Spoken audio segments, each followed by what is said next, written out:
ಆಸೀನರಾಗಿರ್ತಕ್ಕಂತಹ ಖ್ಯಾತ ರಂಗಕರ್ಮಿಗಳು ಹಾಗೂ ಮಾಜಿ ನಿರ್ದೇಶಕರು ರಂಗಾಯಣ ಇವರಿಗೆ ನಮಸ್ಕರಿಸಿ, ನನ್ನ ಅತ್ಯಂತ ಪ್ರೀತಿಯ ಪಾತ್ರರಾದ ಇಬ್ಬರು ವಿದ್ಯಾರ್ಥಿಗಳಿದ್ದಾರೆ. ಒಬ್ಬರು ಬಸವರಾಜ್ ಕಲ್ಕುಂಟೆ, ಮತ್ತೊಬ್ಬರು ರೇಣುಕಾ ಪ್ರಸಾದ್ ಅವರು. ಇವರು ತಮ್ಮದೇ ಆದ ಕ್ಷೇತ್ರಗಳಲ್ಲಿ ಸಾಧನೆಯನ್ನು ಮಾಡ್ತಾ ಇದ್ದಾರೆ. ಅದು ನನಗೆ ತುಂಬ ಸಂತೋಷ ಉಂಟು ಮಾಡಿ. ನನ್ನ ಆತ್ಮೀಯ ಮಿತ್ರರಾದಂತಹ ಡಾಕ್ಟರ್ ಶ್ರೀಕಾಂತ್ ಅವರು ಇವತ್ತು ಅವರಿಗೆ ನಾನು 4-5 ದಿವಸದಿಂದ ಹೇಳ್ತಾ ಇದ್ದೆ, ನೀವು ಒಂದು ಕವನ ವಾಚನ ಮಾಡಲೇಬೇಕಂತೇಳಿ. ಅವರು ಆಯ್ತು ನೋಡೋಣ ಅಂತೇಳಿ, ಈಗಲೂ ಕೂಡ ಕೊನೆಯಲ್ಲಿ ನೋಡೋಣ ಬೇಡ ಅಂತೇಳಿ ಕೂಡಿಸ್ಬಿಟ್ರೆ ಯಾಕೋ ಆಮೇಲೆ ಬಂದು ವಾಚನ ಮಾಡಿದ್ದಾರೆ. ಅವ್ರಿಗೂ ಕೂಡ ಕೃತಜ್ಞತೆಗಳನ್ನ ಅರ್ಪಿಸ್ತೀನಿ. ಈ ಕಾವ್ಯವನ್ನ ವಾಚನ ಮಾಡೋದು ಮತ್ತೆ ಅಭ್ಯಾಸ ಮಾಡ್ತಕ್ಕಂಥದ್ದು, ರಚಿಸ್ತಕ್ಕಂಥದ್ದು, ಅದರ ಒಂದು ಸಂತೋಷವನ್ನ ಸವಿತಕ್ಕಂಥದ್ದು, ಈ ಸಮಾಜಕ್ಕೆ ನಾವು ಋಣಿಗಳಾಗಿರ್ತಕ್ಕಂಥದ್ದು, ಇದನ್ನೆಲ್ಲ 10ನೇ ಶತಮಾನದಲ್ಲಿ ಪಂಪ ಮಹಾಕವಿ ನಮ್ಮ ಮುಂದೆ ಹೇಳ್ತಾನೆ. ಕಾವ್ಯದಿಂದ ಏನು ಪ್ರಯೋಜನ, ಅದನ್ನು ಯಾಕೆ ಓದಬೇಕು, ಬದುಕಿಗೆ ಅಷ್ಟೊಂದು ಅನಿವಾರ್ಯನೇ ಅದು ಅಂತ ಹೇಳಿ ತುಂಬ ಸೊಗಸಾಗಿ ಹೇಳ್ತಾನೆ.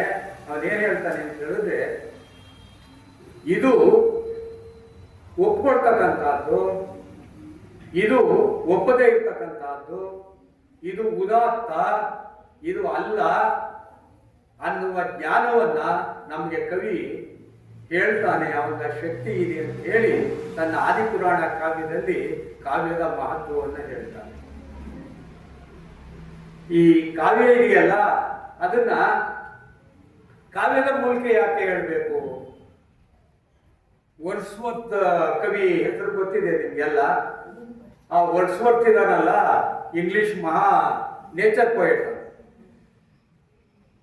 ಅವನ್ನ ಪತ್ರಿಕೆಯವರು ಪ್ರಶ್ನೆ ಮಾಡ್ತಾರೆ, ನೀನು ಗದ್ಯದಲ್ಲಿ ಯಾಕೆ ಬರೆಯೋದಿಲ್ಲ, ಪದ್ಯದಲ್ಲೇ ಯಾಕಪ್ಪ ಬರಿತೀಯಾ ಅಂತ ಹೇಳಿ.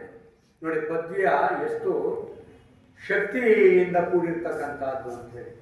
ಅವ್ರು ಹೇಳ್ತಾನೆ, ನೋಡಪ್ಪ ನಾನು ಪದ್ಯದಲ್ಲಿ ಯಾಕೆ ಬರಿತೀನಿ ಅಂದ್ರೆ, ಗದ್ಯ ಒಂದ್ಸಾರಿ ಓದಿದ್ರೆ ಸಾಕು ಅನ್ಸ್ಕೊಡುತ್ತೆ, ಇನ್ನೂ ಒಂದ್ಸಾರಿ ಓದ್ತೀಯ ಚೆನ್ನಾಗಿದೆ ಸಾಕು ಅನ್ಸ್ಬಿಡುತ್ತೆ. ಪದ್ಯ ಆಗಲ್ಲ ಕಣಯ್ಯ, ನೀನ್ ಎಷ್ಟು ಸಾರಿ ಹೋದ್ರೂ ಕೂಡ ಅದು ಹೊಸ ಹೊಸ ತನ್ನ ಪ್ರತಿಭೆಯನ್ನ, ತನ್ನ ಕ್ರಿಯೇಟಿವಿಟಿ ಇದೆಯಲ್ಲ ಅದನ್ನ ಹೇಳ್ತಾ ಹೋಗ್ತದೆ. ನೀವು ಹೇಗ್ ಬೇಕಾದ್ರೂ ಅರ್ಥ ಮಾಡ್ಕೊಳ್ಬಹುದು ಪದ್ಯನ, ಗದ್ಯ ಹಾಗಾಗೋದಿಲ್ಲ. ಅದಕ್ಕೋಸ್ಕರ ನಾನು ಈ ಪದ್ಯವನ್ನೇ ಆಯ್ಕೆ ಮಾಡ್ಕೊಂಡೆ ಅಂತ ಹೇಳಿ. ನೋಡ್ರಿ, ಆ ಪದ್ಯಕ್ಕೆ ಎಷ್ಟು ಶಕ್ತಿ ಇದೆ ಅಂತ ಹೇಳಿ ಇದರಲ್ಲಿ ಪಂಪ ಮಹಾಕವಿ ಒಂದ್ ಕಡೆ ತುಂಬಾ ಚೆನ್ನಾಗಿ ಹೇಳ್ತಾನೆ. ಈ ದ್ರೋಣಾಚಾರ್ಯರಿಗೂ ಮತ್ತೆ ಈ ಕರ್ಣನಿಗೂ ಮಾತಿನ ಸಮರ ಶುರುವಾಗ್ತದೆ. ದ್ರೋಣಾಚಾರ್ಯ ಹೇಳ್ತಾರೆ, ನೀನ್ ಶೂದ್ರ ಕಡೆಯ, ನಿನಗೆ ಈ ಯುದ್ಧ ಗೆಲ್ಲೋ ಶಕ್ತಿ ಇಲ್ಲ, ನಿನಗೆ ಪಟ್ಟ ಕಟ್ಟಕ್ಕಾಗೋದಿಲ್ಲ. ಅವ್ನು ಹೇಳ್ತಾನೆ ಕರ್ಣ, ನನಗೆ ಪಟ್ಟ ಕಟ್ರಿ, ಈ ದ್ರೋಣನಿಗೆ ಭೀಷ್ಮನಿಗೆ ಮುದುಕರಿಗೆ ಹಾಕಿ ಪಟ್ಟ ಕಟ್ತೀರಿ, ನನಗೆ ಕಟ್ ನೋಡ್ರಿ, ಯುಗ ನಾನು ಆ ಯುದ್ಧದ ಗತಿನೇ ಬದಲಾಯಿಸ್ತೀನಿ ಅಂತ. ಆಗ ದ್ರೋಣಾಚಾರ್ಯ ಹೇಳ್ತಾರೆ, ಆಗೋದಿಲ್ಲ ಕಣಪ್ಪ, ಸೂಳು ಕೊಡೆ ಎಲ್ಲಪ್ಪದು ಕಾರಣ ಮಹಾದಿರಂಗದವಳು, ನಿನ್ ಸಾಧಿನ ಬರ್ತದ ಕಣಯ್ಯ, ಈಗ ನಾನ್ ಬರ್ತೀನಿ, ನಾನು ಹೋಗ್ತೀನಿ, ಭೀಷ್ಮರು ಬರ್ತಾರೆ, ಅವ್ರು ಹೋಗ್ತಾರೆ, ಎಲ್ರಿಗೂ ಆದ್ಮೇಲೆ ನಿಂದು ಒಂದ್ ದಿವಸ ಬರುತ್ತೆ, ಅವತ್ತು ನಿನ್ ಪರಾಕ್ರಮ ತೋರಿಸು. ನೋಡ್ರಿ, ಅಲ್ಲಿ ಆ ಶಬ್ದದ ಮೂಲಕ ಆತ ಎಂತೆಂತಹ ಚಾತುರ್ಯವನ್ನ ಆತ ಬಳಸ್ತಾನೆ ಪಾಪ. ಅದಕ್ಕೋಸ್ಕರ ಅವನ ಮಹಾಕವಿ ಅನ್ನೋದು.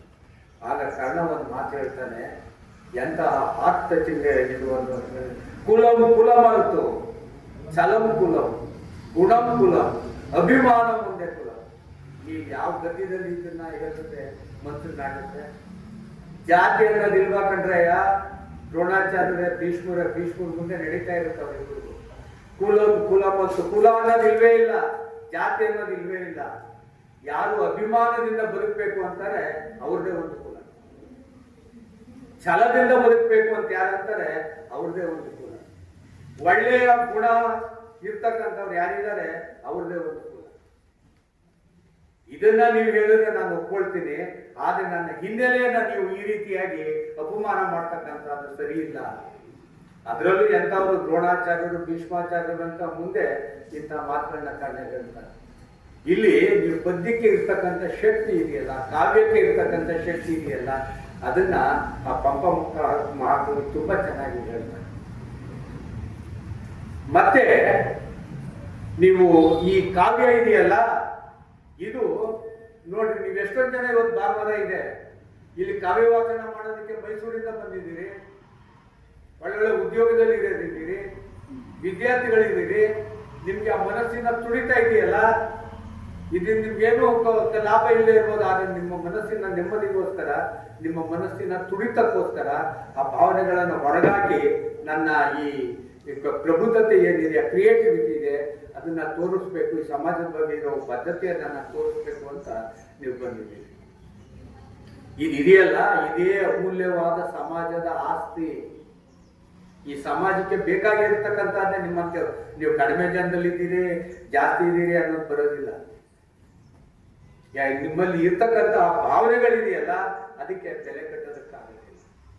ಆ ತುಡಿತ ಇದೆಯಲ್ಲ, ಅದು ಅತಿ ಮುಖ್ಯವಾಗಿರ್ತಕ್ಕಂಥ ಈ ದೇಶದ ಮತ್ತೊಂದು ಪ್ರಬುದ್ಧತೆಯನ್ನ ಒಳಗೊಂಡಂತಹ ಒಂದು ಸಮಾಜ ಯಾವ್ದಾರಿದ್ರೆ ಅದು ಕವಿಗಳಿಗೆ. ಅದು ಎಲ್ರಿಗೂ ಬರೋದಿಲ್ಲ. ಈ ಭಾವನೆಯನ್ನ ಇಟ್ಕೊಂಡು ಬಂದು ನೀವು ಅಲ್ಲಿ ವಾಚನ ಮಾಡ್ತಾ ಇದ್ದೀರಲ್ಲ, ನಿಜಕ್ಕೂ ಕೂಡ ಅದು ಮಹತ್ವಪೂರ್ಣವಾಗಿರ್ತಕ್ಕಂಥ ಮತ್ತೊಂದು ಅತಿ ಮುಖ್ಯವಾಗಿರ್ತಕ್ಕಂಥ, ಇದನ್ನ ಯಾರು ಕೂಡ ಕಳ್ಸಕ್ಕಾಗೋದಿಲ್ಲ. ಮೆಕ್ಸಿಕನ್ ಇದರಲ್ಲಿ ಒಂದು ಮಾತಿದೆ ತುಂಬಾ ಚೆನ್ನಾಗಿ.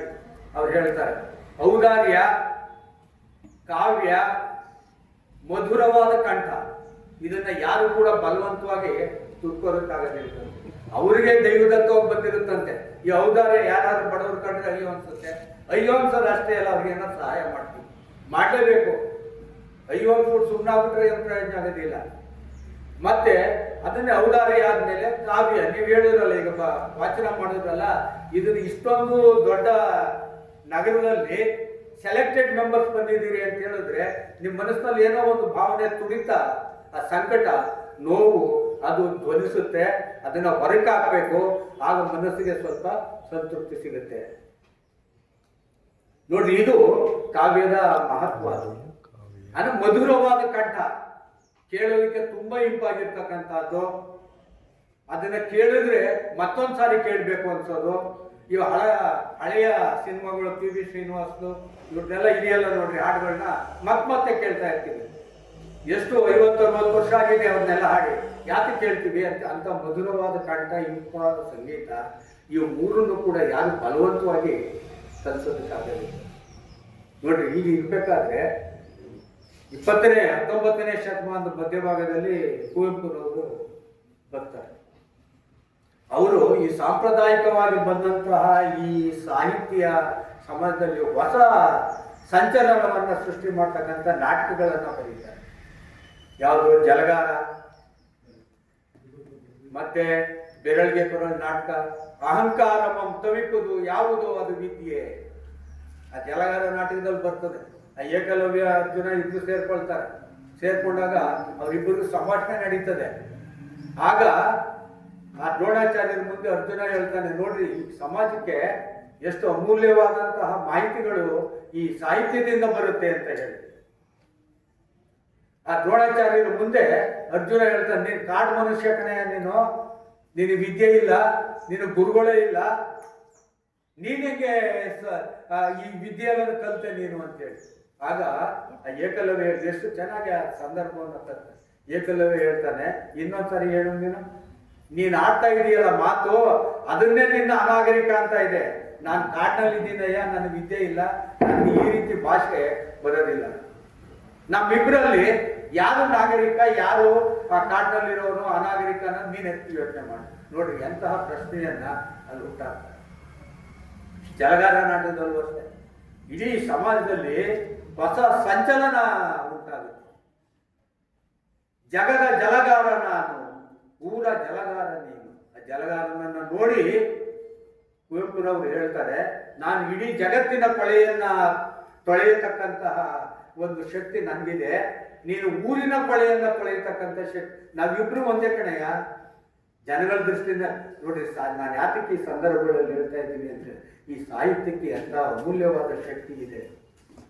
ಸಮಾಜದಲ್ಲಿ ಹೇಗೆ ಸಂಚಲನ ಸೃಷ್ಟಿಯಾಗುತ್ತೆ, ಎಂಥ ಒಂದು ಅದ್ಭುತವಾದ ಕೊಡುಗೆಯನ್ನು ಸಾಹಿತಿಗಳು ನಮಗೆ ಕೊಟ್ಟಿದ್ದಾರೆ ನೋಡಿ. ಇನ್ನೊಂದು, ನೀವು ದಯಮಾಡಿ ನಮ್ಮ ಯುವ ಕವಿಗಳಿಗೆ ನಾನು ಹೇಳೋದೇನು ಅಂದರೆ, ನೀವು ನಮ್ಮ ಕವಿಗಳ ಕವನಗಳಿದೆಯಲ್ಲ, GSS ಆಗಿರ್ಬೋದು, ಕುವೆಂಪು, ಬೇಂದ್ರೆ, ಇವ್ರುಗಳೆಲ್ಲ ಇದೆಯಲ್ಲ, ಅನಂತಮೂರ್ತಿ, ಯಾರು ಬೇರೆ ಬೇರೆಯವ್ರಿಗೆ ಇದೆಯಲ್ಲ, ಅದನ್ನೆಲ್ಲ ನೀವು ಅಧ್ಯಯನ ಮಾಡಬೇಕು. ಅಧ್ಯಯನ ಮಾಡಿದ್ರೆ ನಿಮಗೆ ಒಂದು ಆತ್ಮಶಕ್ತಿ ಬರ್ತದೆ, ಮತ್ತು ಅದನ್ನು ನಿಮ್ಮಲ್ಲಿ ಅದನ್ನು ಅಳವಡಿಸ್ಕೊಳ್ತಕ್ಕಂಥ ಶಕ್ತಿ ಬರ್ತದೆ. ನೀವು ಆಳವಾದ ಅಧ್ಯಯನ ಮಾಡಿದಾಗ ಈ ಕುವೆಂಪು ಆಗಲಿ, ಬೇಂದ್ರೆ ಆಗಲಿ, ಕಾರಂತರಾಗಲಿ, ಅಡಿಗರಾಗಲಿ, ಅಡಿಗರು ಹೇಳ್ತಾರೆ, ತೊಟ್ಟಿಲಂಗಡಿಯಲ್ಲಿ ಬೊಂಬು ತುಂಬ ಹಗ್ಗ, ಅಡಿಗರ ಪದ್ಯ. ಏನರ್ಥ ಆಯ್ತದೆ?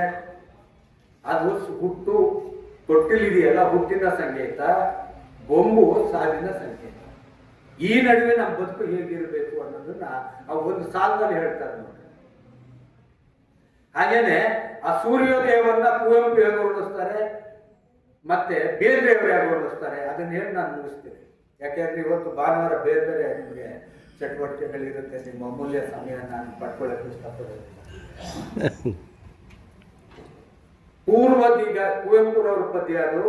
ಬೆಳಕನ್ನ, ಸೂರ್ಯೋದಯವನ್ನ ನೋಡಿ ಅವ್ರು ಹೇಗೆ ವರ್ಣಿಸ್ತಾರೆ, ಎಂತ ಅದ್ಭುತವಾದ ಮಾಹಿತಿಯನ್ನು ಅವ್ರು ಕಟ್ಕೊಡ್ತಾರೆ ನೋಡ್ರಿ ಸೂರ್ಯೋದಯದ ಬಗ್ಗೆ. ಪೂರ್ವ ದಿಗಂತದಿ ದೂರ ದೂರ ಪ್ರಾತಃ ಕಾಲದ ಸ್ವರ್ಣದ್ವಾರ ನೋಡದ ತೊರೆಯುತ್ತಿದೆ, ಲೋಕದ ನಯನಕ್ಕೆ ಓಕುಳಿ ಎರೆಚುತ್ತ ಮೋಹಿಸಿ ಕರೆಯುತ್ತಿದೆ. ನೋಡ್ರಿ ಎಷ್ಟು ಚೆನ್ನಾಗಿ ಆ ಬೆಳಗಿನ ಸೂರ್ಯೋದಯವನ್ನ ನೋಡಿದಂತೆ ಕುವೆಂಪುರವರ ಮನಸ್ಸಿನಲ್ಲಿ ಆ ಭಾವನೆಗಳ ಹುತ್ತ ಹೇಗೆ ಬೆಳೀತು, ಹೇಗೆ ಅದನ್ನ ಹೊರಗಾಕ್ತಾರೆ, ಅದನ್ನ ನೋಡಿ ಸಹಿಸ್ಕೊಳಕ್ಕಾಗೋದಿಲ್ಲ, ಸಾಲುಗಳಲ್ಲಿ ಅದನ್ನ ಕಟ್ಟಿರ್ತಾರೆ. ಅದೇ ಬೇಂದ್ರೆಯವರು ಅದೇ ಪದ್ಯವನ್ನ ತುಂಬಾ ಆಕರ್ಷಣೀಯವಾಗಿ ಅದನ್ನ ಹೇಳ್ತಾ ಹೋಗ್ತಾರೆ. ಬೇಂದ್ರೆಯವರ ಪದ್ಯನು ಕೂಡ ಅದೇ ರೀತಿ ಬರುತ್ತೆ. ಹಾಗೆ ನಾವು ಇದನ್ನೆಲ್ಲ ತಿಳ್ಕೊಳ್ಬೇಕಾದ್ರೆ ನಾವು ಮೊದಲು ಆಳವಾದ ಅಧ್ಯಯನವನ್ನ, ಈ ಕವನ ರಚಿಸ್ತಕ್ಕಂಥವ್ರು ಕವನಗಳ ಬಗ್ಗೆನೇ ಜಾಸ್ತಿ, ಈಗ ಶಿವರೂರಪ್ಪನವರು, ಬೇಂದ್ರೆಯವರು ಬೇಕಾದಷ್ಟು ಜನ ಇದ್ದಾರೆ ನಮ್ಮಲ್ಲಿ, ಅದನ್ನ ಅಧ್ಯಯನ ಮಾಡಬೇಕು. ಆಗ ನಿಮ್ಗೊಂದು ಮಾರ್ಗ ಸಿಗುತ್ತೆ ಹೇಗೆ ಅಂತೇಳಿ. ಕತೆ ಬರೀತಕ್ಕಂಥವ್ರು, ಕಥೆಗಾರರು ಇರ್ತಕ್ಕಂಥವ್ರನ್ನೇ ಜಾಸ್ತಿ ಅಧ್ಯಯನ ಮಾಡಬೇಕು. ನಾಟಕ ಬರೀತಕ್ಕಂಥವ್ರು ನಾಟಕಗಳನ್ನೇ ಜಾಸ್ತಿ ಅಧ್ಯಯನ ಮಾಡಬೇಕು. ಬೇಕಾದಷ್ಟು ಕನ್ನಡ ಸಾಹಿತ್ಯದಷ್ಟು ಶ್ರೀಮಂತವಾದ ಸಾಹಿತ್ಯ ಭಾಷೆ ಪ್ರಪಂಚದಲ್ಲಿ ನಿಮ್ಗೆಲ್ಲೂ ಸಿಗೋದಿಲ್ರಿ, ಎಲ್ಲೂ ಸಿಗೋದಿಲ್ಲ. ನಾವು ಅಜ್ಞಾನಿಗಳು, ನಮ್ಮ ತನ ನಮಗೆ ಗೊತ್ತಿಲ್ಲ, ಗೊತ್ತಾಯ್ತು. ಇದರಲ್ಲಿ ಜನಪದ ಸಾಹಿತ್ಯದಲ್ಲಿ ಎಷ್ಟು ಅಮೂಲ್ಯವಾದ ಸಾಹಿತ್ಯ ಇದೆ.